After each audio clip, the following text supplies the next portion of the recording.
Wisconsin International University. And then I am married and have kids. Yeah, I'm cool. Humble introduction. Okay, Lorraine. I am Lorraine. I am by profession, I work for an investment bank in the digital space, digital project management space, but do a number of quote unquote side hustles. And one of them is leveraging the power of technology to support people into farming. So I'm not a farmer per se, but what we do is provide a platform that enables anyone to be able to farm from wherever you are in the world. Graduated with an exec MBA from the University of Oxford. And I also am from the UK, but I'm currently in Ghana. So that's me. Fabulous. Thank you so much. I'm going to keep this to an hour. My dad was saying that some of it was too long. He's watching my some of the sessions. So I'm going to keep it to an hour so it's nice and sweet. Doesn't lose people's attention. So Marian, can you tell me about where you are today in terms of farming, what you do and what your crops that you farm are about, and also the technical terms as well. So if you say anything technical, please assume that we're newbies in the industry. So like cash crops, what do those things mean? So if you can start with that, please, Marianne. All right, thank you. So I am an oil palm farmer. That is the main thing I do. But aside the oil palm, I do maize, I do cocoa, I do rice, catfish, poultry, snail farming, beehives, and some small others. But my focus is on oil palm because I want to go into big time processing in future, where future means at least 2 years from now, I want to go into processing of the palm fruit into palm oil, palm kernel oil, anything we get from the fruit. Unlock your flow. Hello? We can still hear you. We can hear you. So the palm kernel, and that's your aim? Okay, so palm kernel, palm oil, anything you can get from palm fruit, I'm going to do it 2 years from now. And aside the palm oil, like I said, I'm into cocoa. For the cocoa, I don't need much work on it, but the main work and the focus is on the oil palm. Currently, I have over 250 acres of oil palm plantation and over 100 acres of cocoa, 45 of rice, 40 of maize. For the beehives, I have 50. For the snail, I have over 600. Poultry, I have about 700 birds.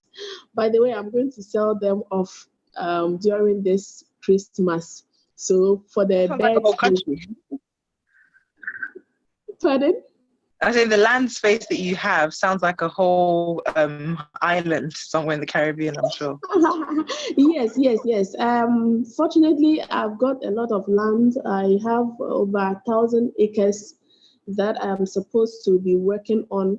But currently, I have worked on about 400 acres. So I still have some more to work on. But as I was telling you before, my focus is to go into the processing. So from now to the 2 years I am talking about, I am not going to plant any more fruit. I am only focusing on the processing for now. And for the birds, like I said, I am going to sell them off during this Christmas and then stock in next year, January. And for the snails, confirmed birds. Pardon? Is it a confirmed birds? I'm making a joke. This is not confirmed birds. They won't run away here. Broilers. This is broilers. Oh, broilers. Okay. Yeah. I'm going to move to Lorraine quickly. Lorraine, if you could tell us, so if I don't have any land to use, I don't have such things, how can Grow For Me help me get my foot in the door? If you can introduce that a little bit. Sure. But firstly, thank you for the opportunity to speak on this platform once again. And also to Marianne, like absolutely impressive numbers. So I'm yeah, telling no, you. totally impressive. But I think that is, I mean, I'm sitting here in awe, but that is part and parcel of the reason why we do the things that we do. Because there are people that don't have access to the amount of land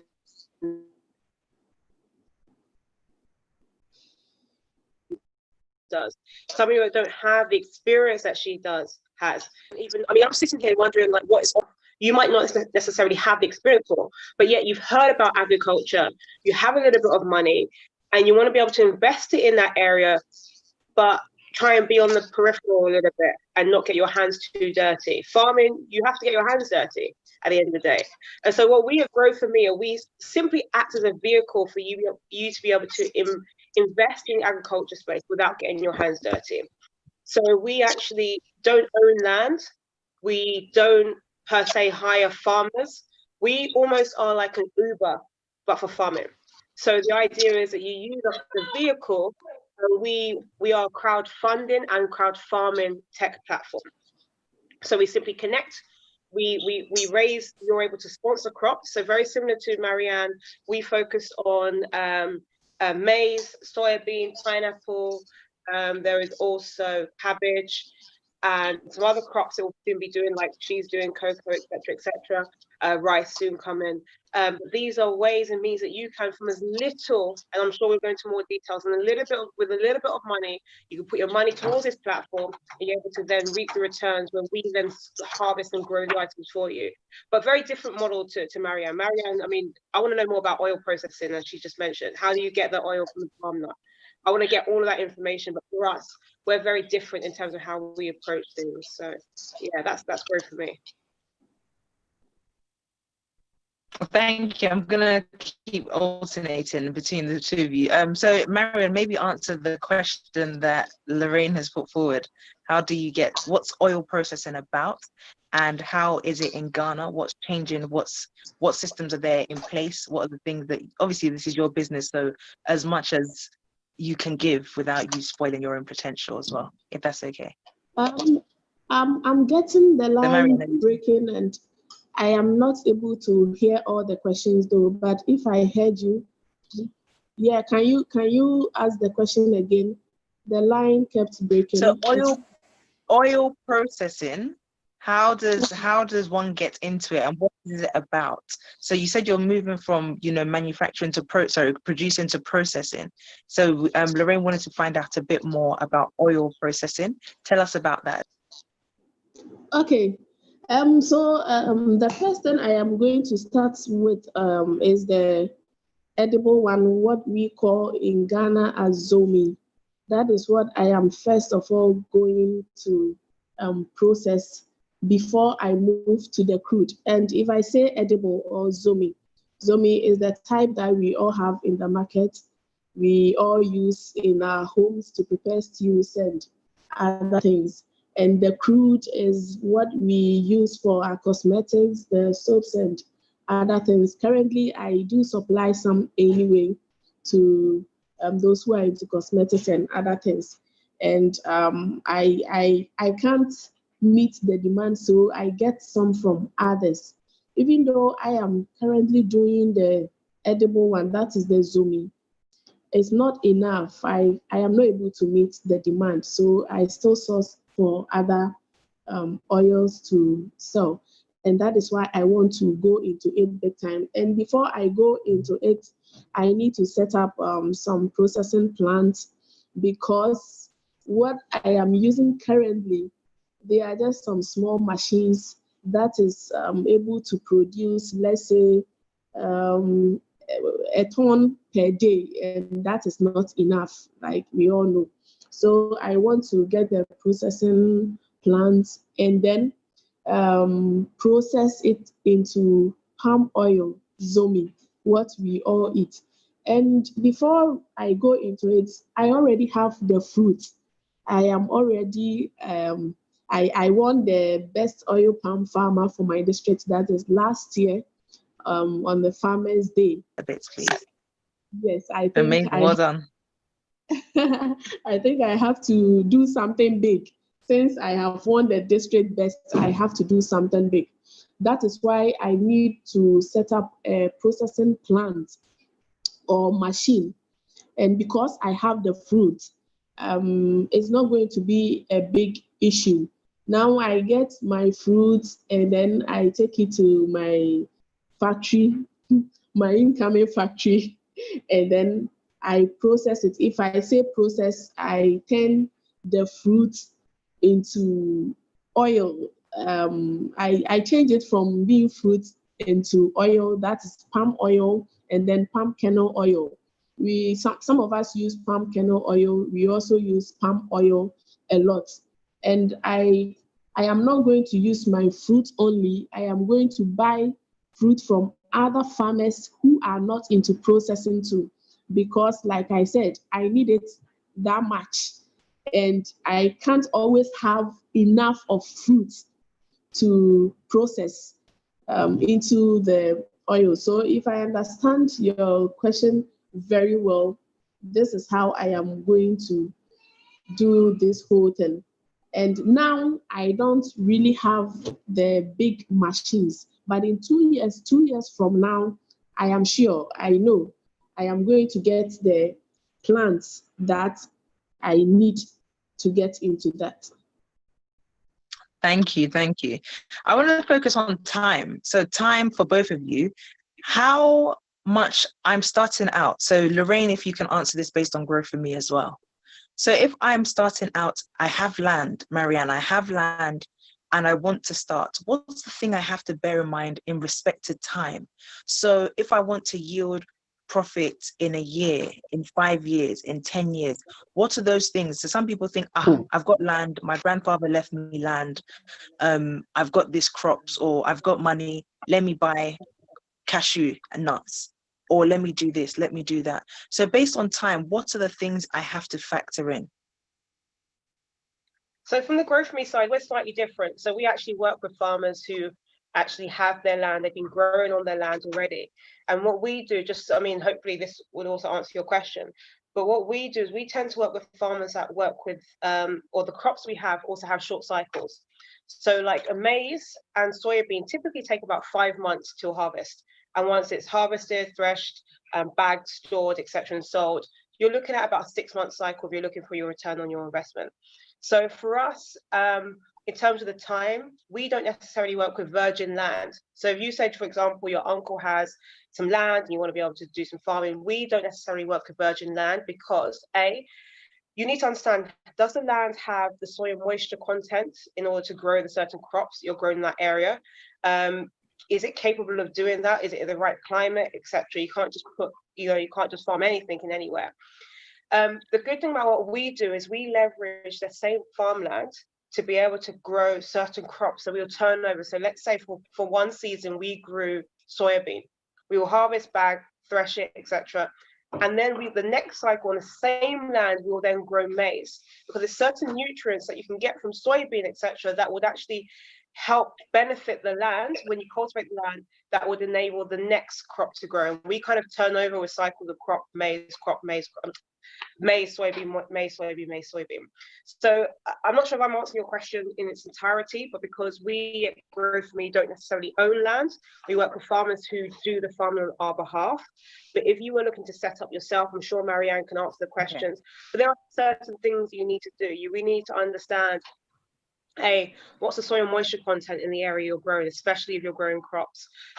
What are the, which farmers are you going to use? Are you going to be using irrigation mechanisms, or is it going to be rain fed, for example? So these are things that you need to understand that would allow you to understand how much time it's going to take in terms of into your return on investment. But you might want to start small. You might want to start with crops that don't take long. So things like cabbage, pepper take 3 months or 3 months or 4 months. Maize and soybean take 5 months or 6 months. Pineapple takes 14 months or 15 months. So if you're looking for a very quick return on your investment, go for a crop that has a high shelf life that can be stored, like maize or soybean, but has a very short cycle in terms of harvest. So that's my advice. Thank you. That did answer the question. Marianne, over to you. I've got my uncle's land. My grandfather gave me some land, sorry. And as Lorraine said, they said in the area it's best to grow cashew nuts, for example, because that's what the soil is good for. What other things I need to plan in advance to prepare the land? How long did it take you before you started seeing the yield of your crops? So for example, if maize takes 6 months, is it that I planted today in December and then in June I saw something? Or are there things that I need to do beforehand?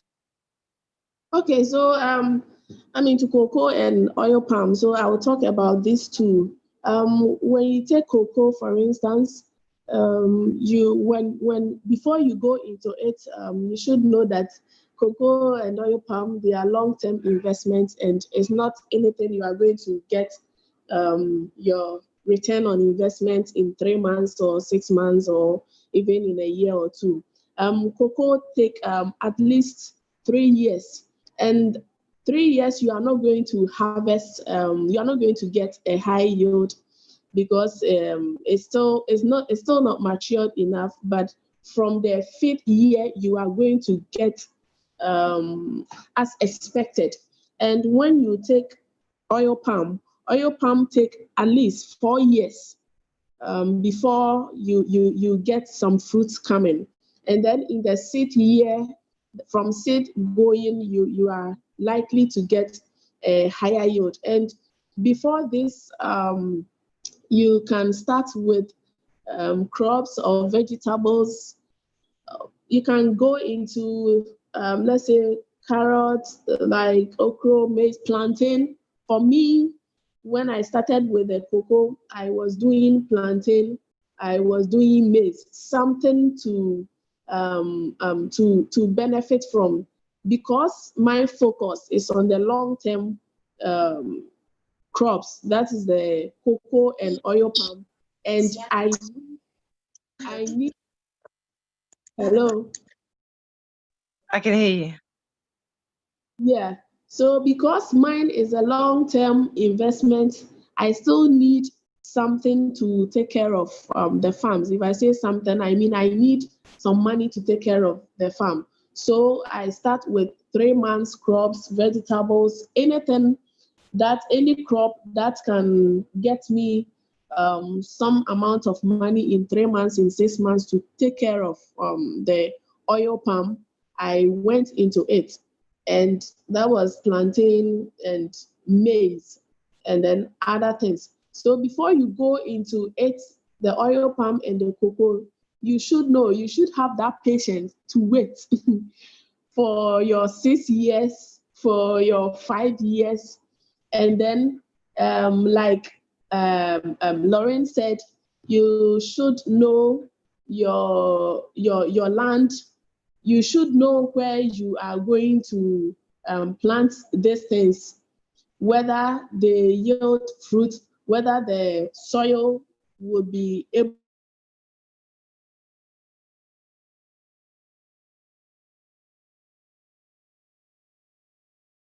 to, or is good for whatever crop you are going for. Otherwise, you are not going to your returns add to it. I think Lauren has said a lot about it, but for me, the things I have said, what I did, That's better. I have so Lorraine's one, I understand. If I'm looking for short-term investments, every 6 months I could possibly get a return from it if I'm doing things like maize, so on and so forth. But Marianne, so I'll let you confirm the question, the statement. But Marianne, if I'm doing something that takes 6 years, is it that every 6 years I will see something, or it takes the first 6 years to grow, and then after that year on end, I will be seeing something? Oh, okay. How does that work with those that are long term? Okay, so let's say cocoa. When you take cocoa, for instance, for your first 4 years, you are not going to get anything. But from 4 years going, we have 2 main seasons for cocoa in Ghana. So every season, depending on how well how well you keep the cocoa, you are going to get something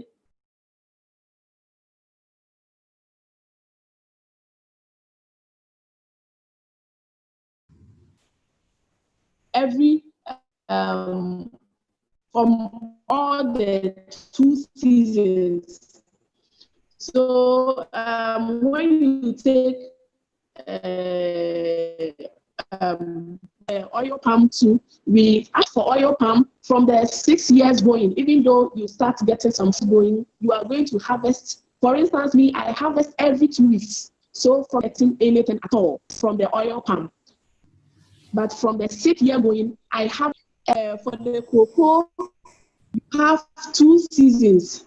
And if you take care of the crop very well, and you have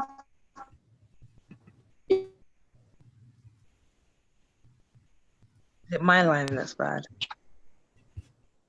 Hello. Hello. You're cutting out a little bit, but let me ask Lorraine a question. You're cutting out. Lorraine, can you hear me? Is it me or is it Marianne's? It your line? I can hear you. I'm not too sure. I think it was Marianne. Let me ask Lorraine a question. I'll come back to Marianne. My line. Okay, I'm not sure. Can you hear me, Lorraine? Yeah.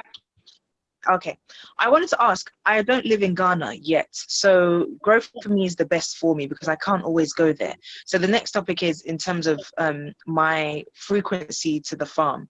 What visibility or transparency do you give for Grow For Me? Are you going to send me pictures every week? Where is God forbid something happens to the crops, how do I know that you've looked after it well? Where's that confidence I have in you, giving you my money? Okay, really, really excellent questions. And I hope I remember all of them because there's quite a few factors to what you've just said. So firstly, for us, if you invest through us, or we call it sponsorship, I want to be very transparent. Our model is such, and I just have to take a step back in order to answer your question, Jackie.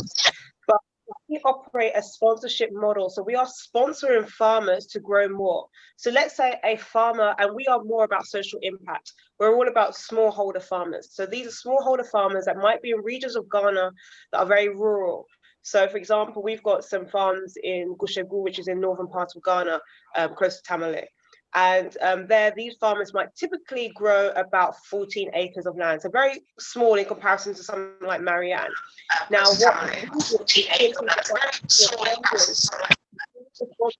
I'm echoing. I think if everyone can mute themselves. Yeah, sorry. If everyone can mute themselves. So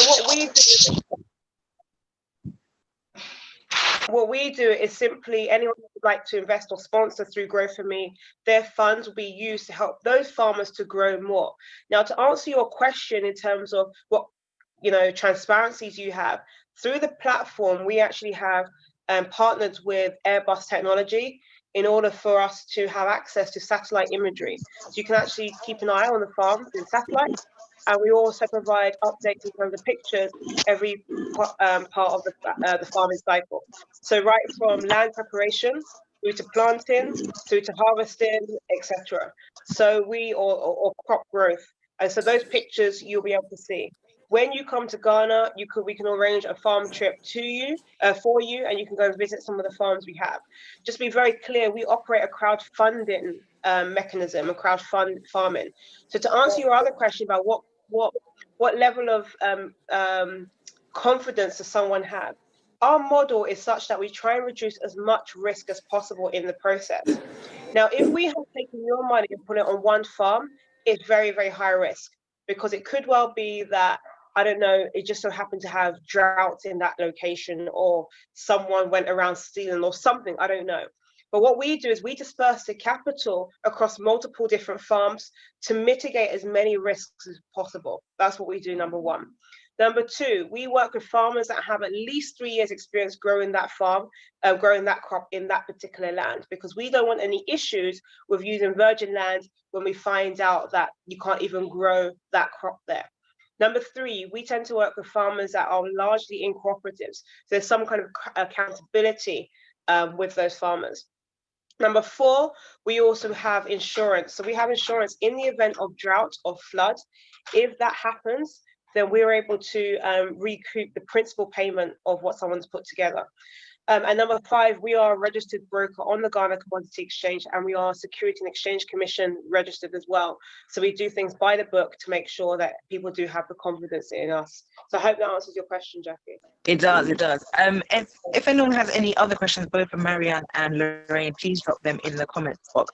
I have a lot of questions left. Marianne, I'm now living in Ghana. I have my granddad's farm. Should I live there? Should I go there every weekend? What's the level of same question, what's the level of visibility I must have? My eyes should be on my crops, but how often? Can I have a 9 to 5 and say I go there once a month, I go there twice a month, and I just give it to a farmer? Okay, thank you, Jacqueline. Or a manager, sorry, I believe I'm a farmer, but a manager, how does that work? Okay, so it all depends on what you are farming, the type of crop you are into. So I will always use mine. For example, I was an absentee farmer before, but it didn't help all that well. So I had to come in full time. And when you take cocoa and oil palm, like I always use, for the first year that you start, you need to be there almost every time. If it's vegetables and the other things, I don't really know much about it, but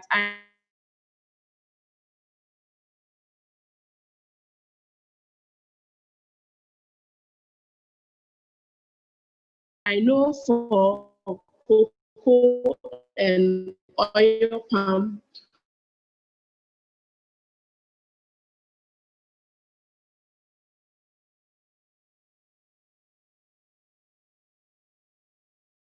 can't be absent for a long time. So I'm in Accra, my farms are in the western north. Now, as it stands, I can choose to go there every 2 weeks because it doesn't need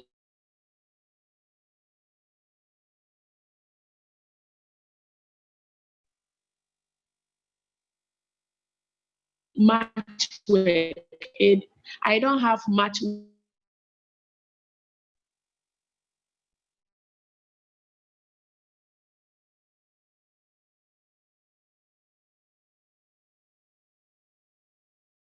You're on mute, Marianne, you're on mute.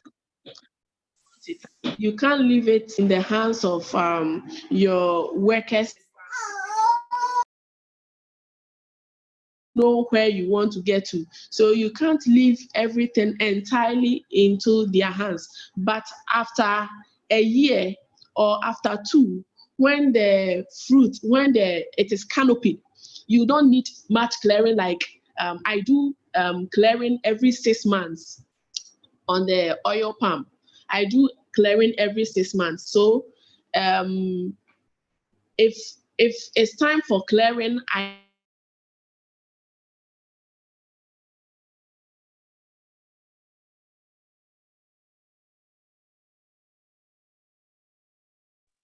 Apologies about the network, but if you're a farmer, you'll probably have to be in the more even rural parts of Ghana.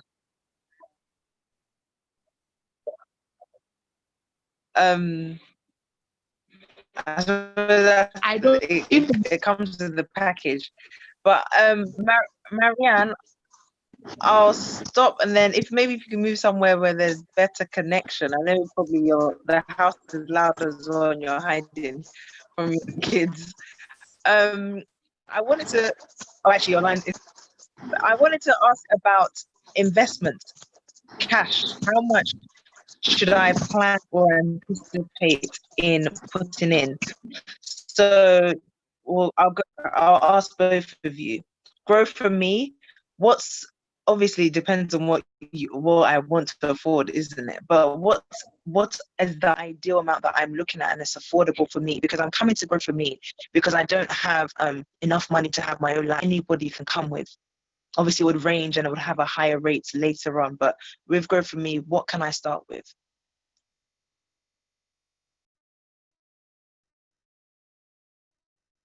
Do you mind that one? Sorry? Jackie, is it possible if I share my screen quickly to answer this Yeah. question? Yeah, sure. Okay, give me a Marianne, second. I'll be asking you the question after Lorraine answers hers. So yeah, so Lorraine's going to share. Oh, only the host can share this meeting, so I can't share. Oh, Lorraine, I've made you oh yeah, co-host. you're co-host now. You're co-host now. Okay. Perfect. Okay. Okay, right. So I hope you can see my screen, right? So this is our website. If you can see it, just give me a yes. Because I can't see you guys anymore. Yes, I can see it. Yeah. Okay, perfect. So to answer your question, so again, just to remind people that maybe the new people that joined the call, we at Growth for Me, we are simply enabling anyone to be able to farm. So on our website, which is growthforme.com, you can see the various crops that we have available. And it also tells you the price per unit. Now, each of our crops are sold in the measurement of a unit. And 1 unit is the equivalent of 1/8 of an acre. So if you wanted 1 acre, you'll buy 8 units. Now, for those people that are familiar with buying land in Ghana, just to put it into perspective, an acre is the equivalent of 4 plots of land. So, normally when you're trying to buy land, etc., you normally say, I'm going to go buy 1 plot of land. 4 plots is the equivalent of 1 acre, just to give you a bit of perspective. So if you look at 1 unit is half a plot of land. So you can see our price points. For maize, if you wanted 1 unit, then you can see it's 139 Ghana cedis for a unit of maize. Now, if you wanted 8, which is 1 acre, you'll then buy 8 of these units. Now, obviously, as Jackie rightly said, it's totally up to you, or you might have 1 million unit. It's totally dependent on your budget. So you can simply, the minimum you buy is a unit, 1 unit, and you can buy that. So anyone today on the call, if you wanted to just, consider this as an opportunity just to test out, you can simply just buy 1 unit, and you can see on the right-hand side the returns that you can get. Now, to be very clear, and I want to put this on record, we can never guarantee what your returns are. But as I mentioned very early in the call, there are certain mitigating things that we've put in place to make sure that we get something between this range. Very often in the middle part of the range, but sometimes also on the high side. But we cannot guarantee, because it's like any form of investment, there's always risks associated. Now, I think Jackie mentioned very early on, I think 6 months, I think you made a comment. For us, all of our farms are rain fed. And as Mariam mentioned as well, there's 2 seasons. Now, there's 2 seasons also for maize, one of them being in April. So if anyone wants to sponsor Farms to Grow for Me, you can put your money in now and we'll start farming for you in April. Don't wait till the farming day starts, because we tend to sell out way before then. And it also gives you information on where our farming locations are. Now, on our website, it will show you how much soybean would be, how much pineapple will be, and so on and so forth. Pineapple is relatively quite expensive for those people in the UK, roughly about £300 or more for pineapple. Whereas for soybean and maize, you're looking about just less than £20 for the cost of a unit of these items. So I hope that answers your question, Jackie, but happy to provide more information on the various variables that go into this. No, it does. It's answered it. Thank you, Lorraine. Marianne, I'm going to move over to you. As someone suggested, if you can turn off your camera, because it might be better. So Marianne, I don't live in Ghana, or maybe I do, but it's clearly not my main source of income. So because it's not my main source of income, I can't really eat from it today. What's the minimum I should kind of bear in mind to have? So some people only think of how much it would cost to buy the actual crops, or whether it's the seeds or whatever. But what's the other things I must bear in mind cost-wise? So Marianne.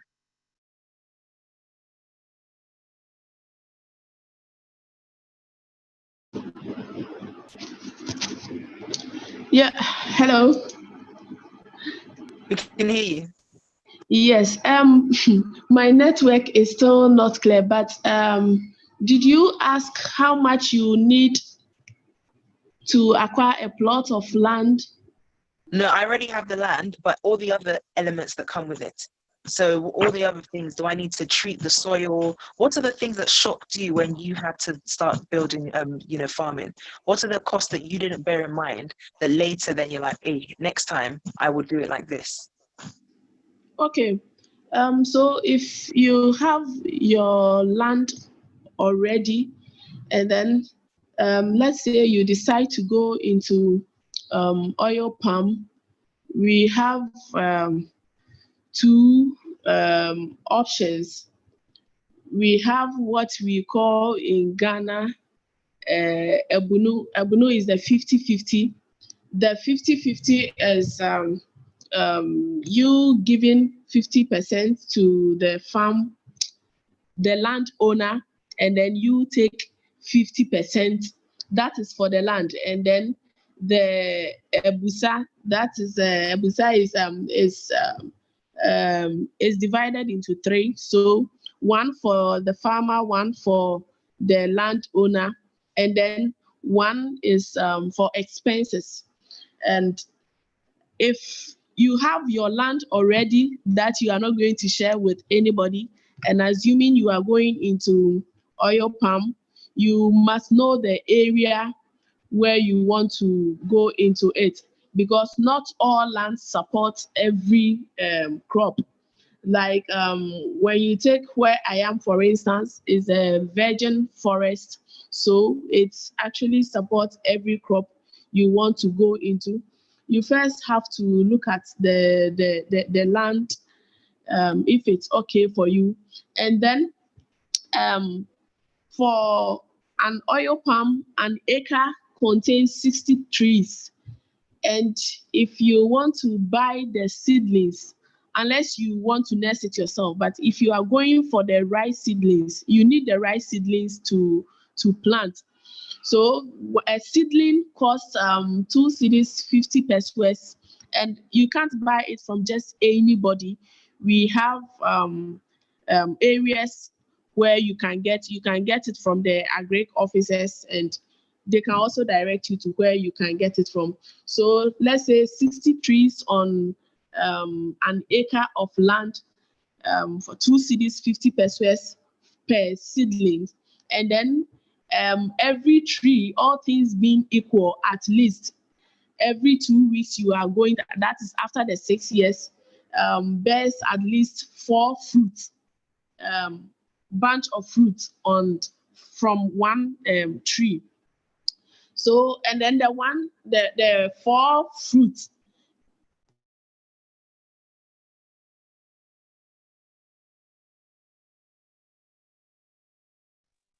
It's getting interesting as well. I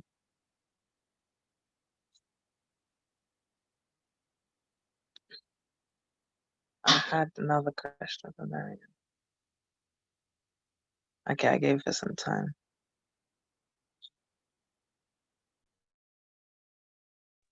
Okay, Lorraine, while she comes back. So I wanted to find out, so I've got the money. Am I able to pick and say, She's maybe unmuted. okay. Oh, okay. If she could be unmuted.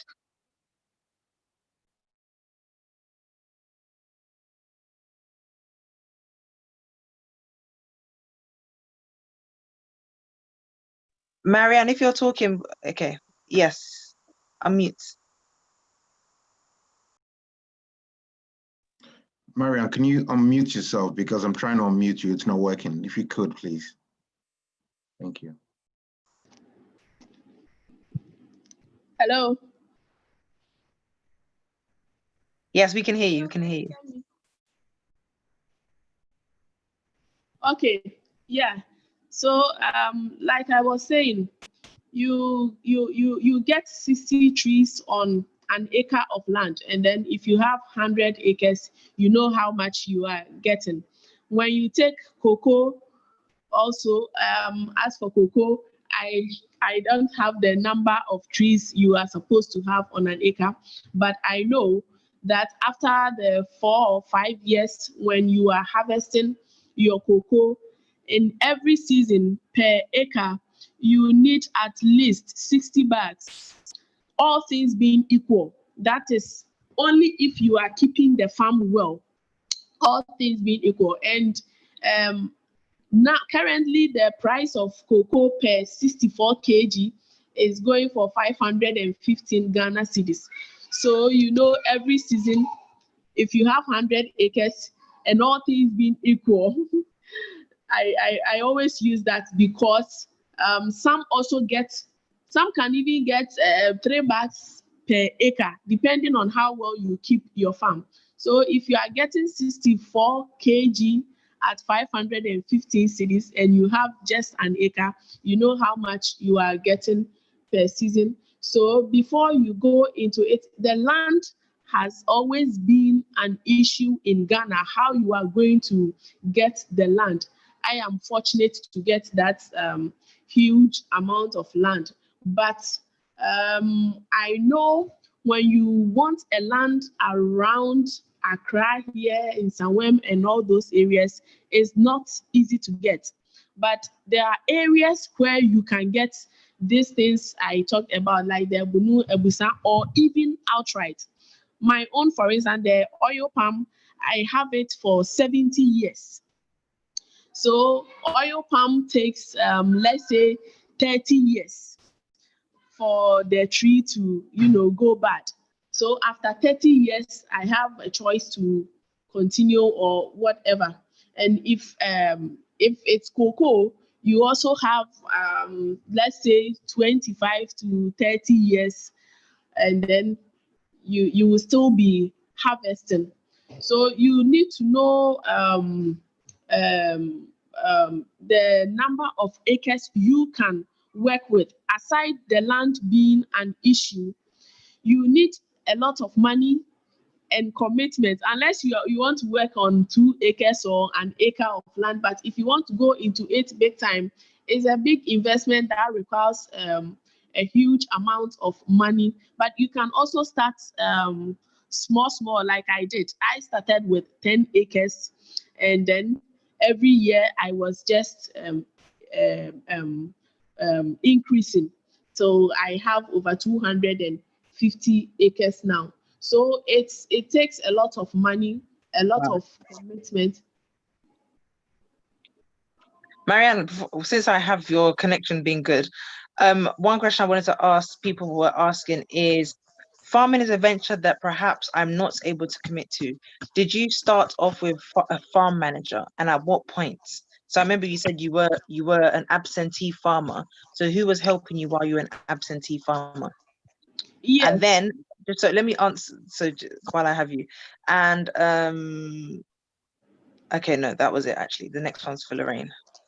Yes, so when I was an absentee farmer, I had a farm manager. I didn't call him a farm manager. I was calling him a foreman or something.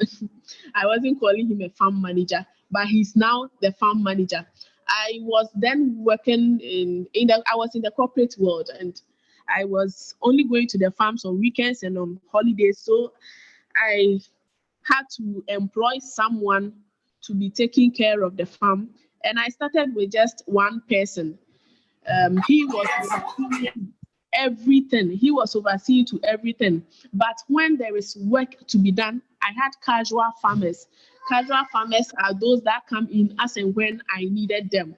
So if I have a work to be done, let's say if it's a week work, then I know I am taking about 10 people to work for me for the whole week, and I pay them.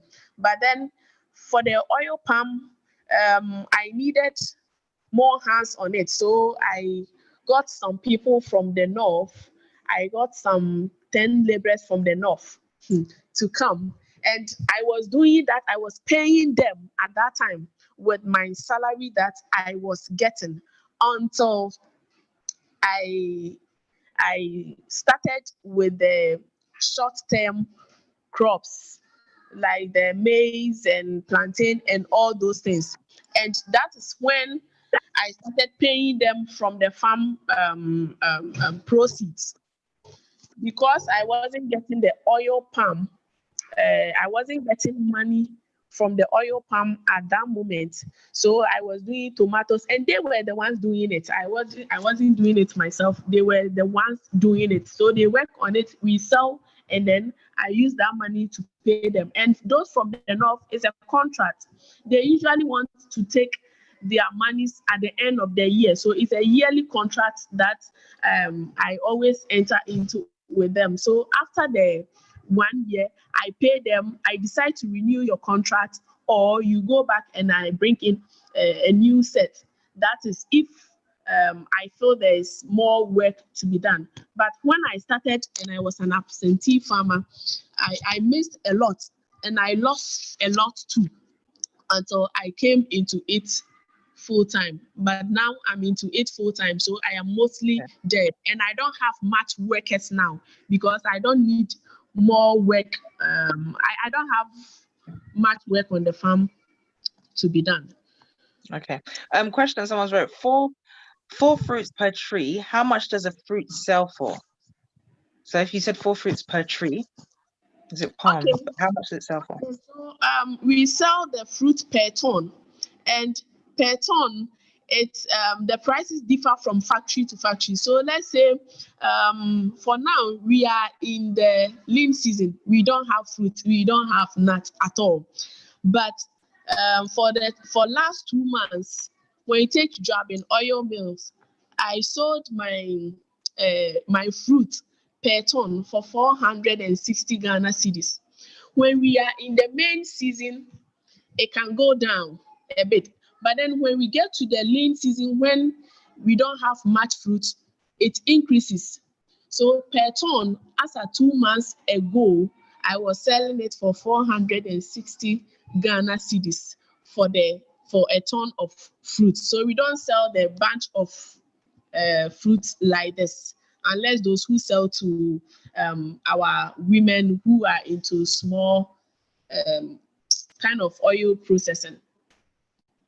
Okay then. Thank you. I'm gonna ask you another question soon, but I've got one for Lorraine, please. Lorraine, question is about how long does it take to receive profits, if any? Obviously, we know all things being equal, as we're now all saying. After the period has ended, for transparency, do I receive a payment statement? So yeah, so what happens once harvest is finished, we've bagged, stored, and sold the items, you will then get, you were sponsoring from, you will then get your payouts, your principal plus your interest, about a month after the end of about a month after the end of the harvest. So sell the item. So yeah, about 4 weeks or so after will you get you receive your return on your investment and your payout. We're just paying out some of our maize sponsors at the moment. Most of them have come back saying they don't want the money, they rather want to reinvest it. So if you think about a 6-month cycle, it's quite short. Some people are like, we don't really actually want the money, we want to just reinvest it into the next level, the next cycle of maize. So yeah, that option is there as well. Okay. So Marianne, back to you about money as well. So these are the things that I'm moving to Ghana. This whole platform is about migrating to Ghana, and it's more so for people to plan and prepare, so they're not going blindly that Marianne has 1,000 acres and to me too I'll get 1,000 acres. It's good to see that you're saying that your land is leased, or the palm oil one is leased. That's good to know as well. But ideally, so if we can give some figures, what are the amounts I'm going with? Because I might think I've got £2,000, I'm going to go and buy land or lease a land in Western region to go and do palm oil, such as yourself. Is that being realistic? If I was to give you an example of buying a home in London and someone said £200,000, I said, you're not getting anything. If you've got £200,000, then look for the outskirts of London. But even that, you're getting a flat. Unless you go up to the north, then you're getting a house.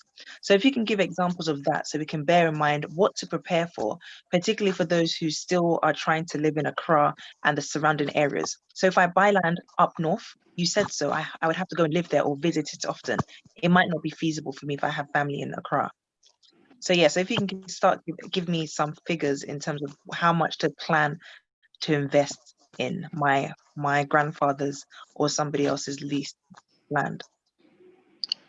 Okay, so when you go to the eastern region, Asamankese, Kede area, if you want an acre of land to buy outright, then an acre of land goes for about 10,000 now. That is for the farmland in the eastern region, Akwetia, Kede, where I know. When you come to the western region, if you want to buy outright, well, I am yet to know where you can buy the land outright. But when you go, they would make you understand the number of years they are giving it to. And so far, I am fortunate to get the 70 years, but for the people I know, the maximum they go is 50 years. And per acre, if you want it for the 50 years, and you are not going to share profits and anything with anybody, any chief or anybody, an acre as it stands now is going for between 2,000. It depends on the area at the western north. So I am in Bibiani and Yaso Bekwai district. That area, if you are coming there, if it's a deep forest, you are getting an acre of land for about 1,005 Ghana cedis. But then if you are coming closer to town, I think you are getting it for between 2,000 and 3,000 Ghana cedis per acre of land. That is for the 50 years.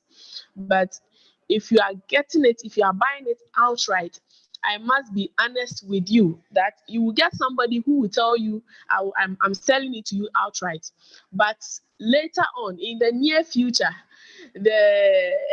our generation will tell you that those old men who sold the land to you, they are dead and gone. And they can give you can do all your documents and everything, but it will still not hold, honestly. But then if you want it for the 50 acres, for the 50 years, for the 70 years, you are getting it between 1,005 and then 2,005 from the. Right. You mentioned something about sharing with the chiefs. Can you give us insight? Because some people, it might be new for them. They think, they're ripping me off. I know better. What's the advantage of Western off, and that is for 50. You still need some. Hello. Sorry, I thought you'd finished. Carry on. Hello. Yeah. Hey, I can hear you. Yes, I'm done. Okay. You mentioned something about chiefs, about getting them involved as well. What elements of that? I've gone to this region, this new region. How much should I involve people rather than doing things alone? What's the benefit, or what disadvantage am I in if I don't get people from the local area involved? So before you move to the area, you should know at least somebody who would lead you or who will take you to the chiefs. But if you don't know, you can go to the Agric office. You inquire from them.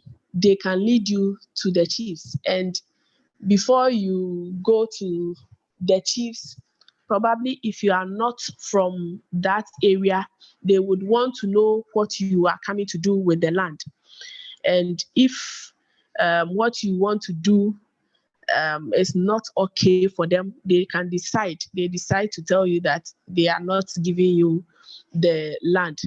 And if you go and you ignore the chiefs and you buy it from family heads and all those people, one day, you are going to face the chiefs.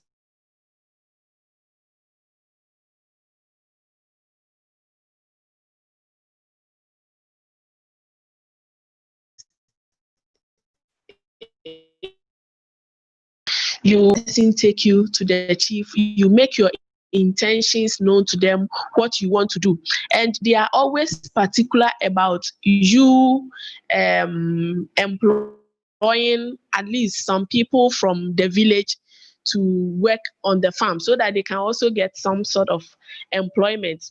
You can decide not to employ any of them from the village. That one too, you are going to face it one day. And if you employ some from the village too, you are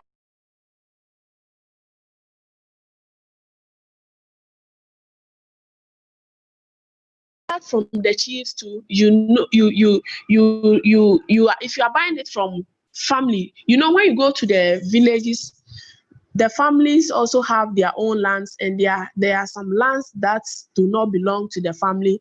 I learned it's for the state, but the chiefs are in charge of it. If you are buying from the family, you need to involve family heads and even include all the family members.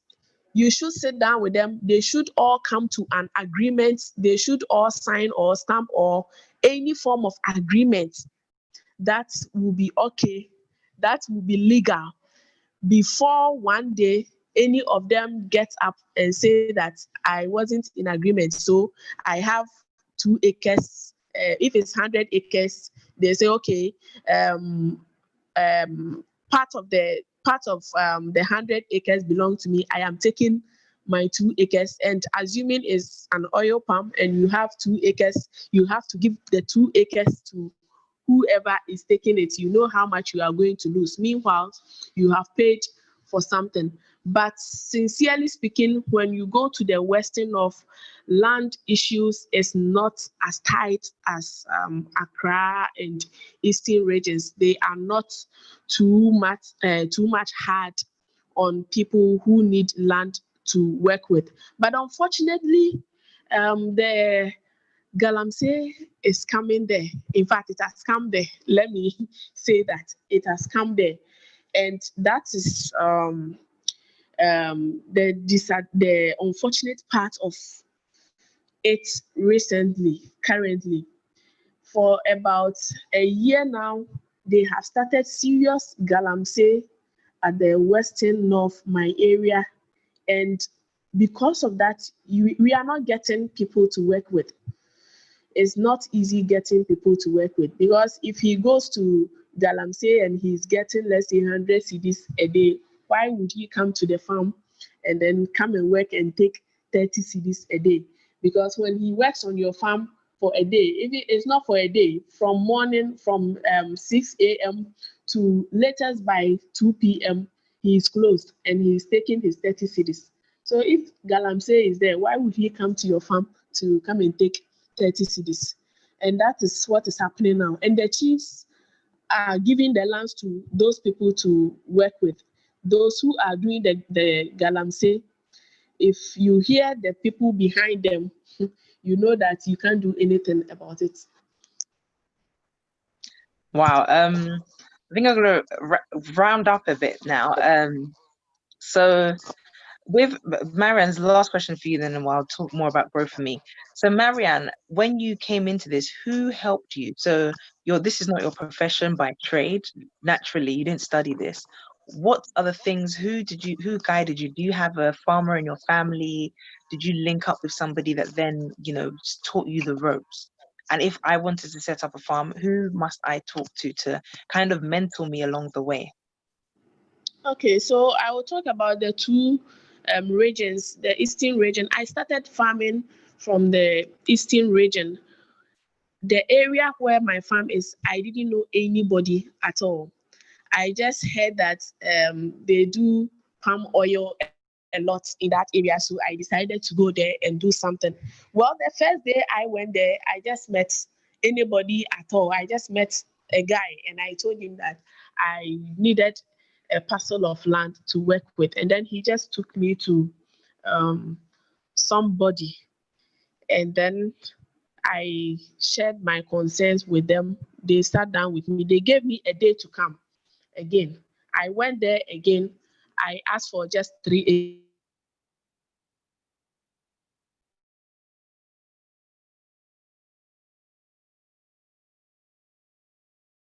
acres. Talk about the land matter. And at that time, 9 years ago, the 3 acres was given to me for about, I think, 300 and something Ghana cedis, aside the SNAP and the sitting fee and all those things. So honestly, I didn't know anybody. I just met somebody and he led me to a family member. And because it was just 3 acres, it wasn't an issue that requires the chiefs and other people to come in. But then to the western north, I am married to somebody who comes from there. My husband comes from the western north. So he took me there. He isn't a farmer, but I wanted to go into farming. He took me to Nkronia, where my farm is. Even though he is not from that Nkronia, but he is from that area. He speaks their language. So then they spoke their language and explained to them what I wanted to do. And they asked me if I was sure I would be able to do it. I said yes. Okay. They tried me with 10 acres. They first of all gave me 10 acres to work with. And then after 2 years, when they realized that I was doing well, they called me themselves. I didn't go there.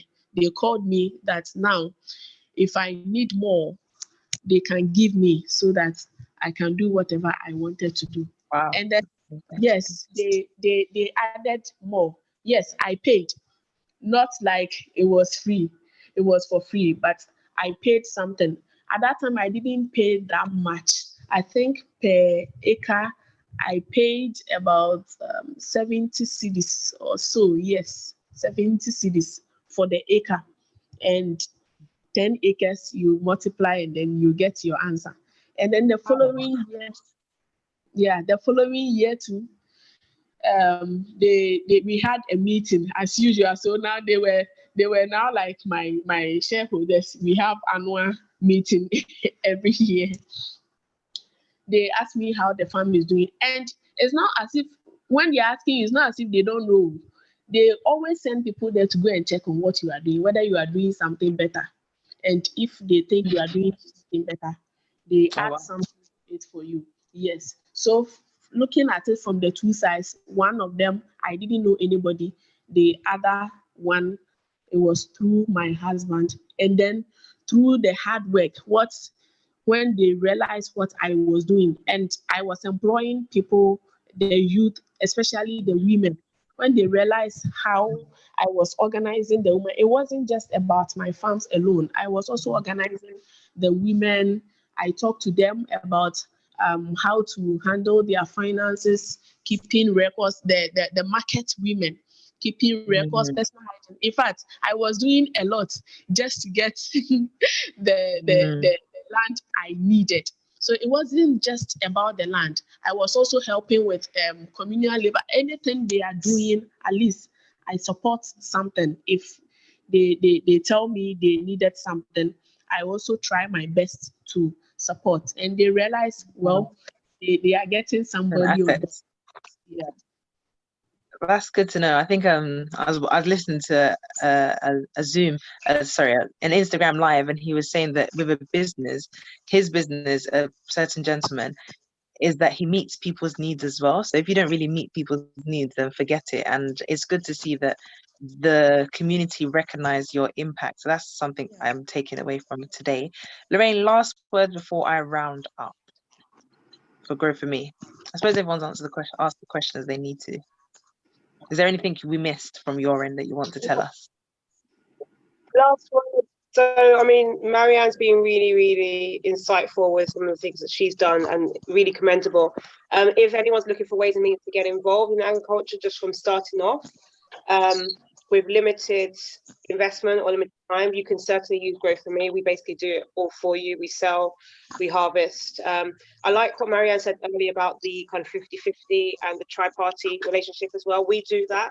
So what we do is our farmers, if you look at the profits that are made, ourselves at Grow For Me will get 15% on the profits. You as a sponsor will get 50%, 50, and the farmer will get 35%. So that's the way that everyone's paid. So it's split in that pie.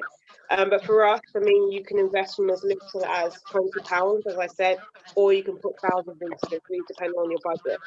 So totally up to you. If anyone's interested in finding out more about Grow For Me, do reach out to me. My email is lorraine@growforme.com. I'm happy to kind of walk you through it and get you signed up. Thank you. I think Kwame will drop your details as well inside. I think another thing I've learned from Marianne is you can't have long distance relationship being a farmer with her. You have to literally live there because the connection will be bad. Your FaceTime won't be as you expect it. But also just to let you know that we have the event on the 22nd of December at Pedrassi Valley Resort. Kwame will also send the link to get your tickets as well. Lorraine, I believe, will be there to tell you a bit more about Grow For Me.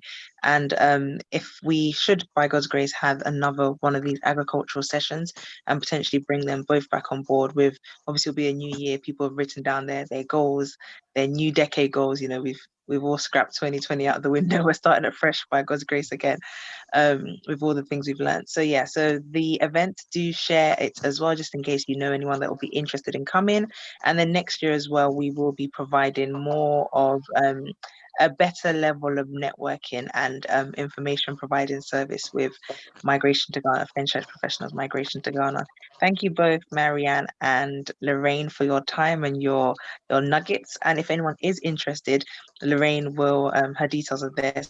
So do contact her and support the growth. You can give that as a gift to somebody for Christmas. You know, that's a good Christmas present. It doesn't spoil anything. So a child that you have that you're going to give them an Xbox or PS5 to, so invest in people's future and invest in Growth For Me.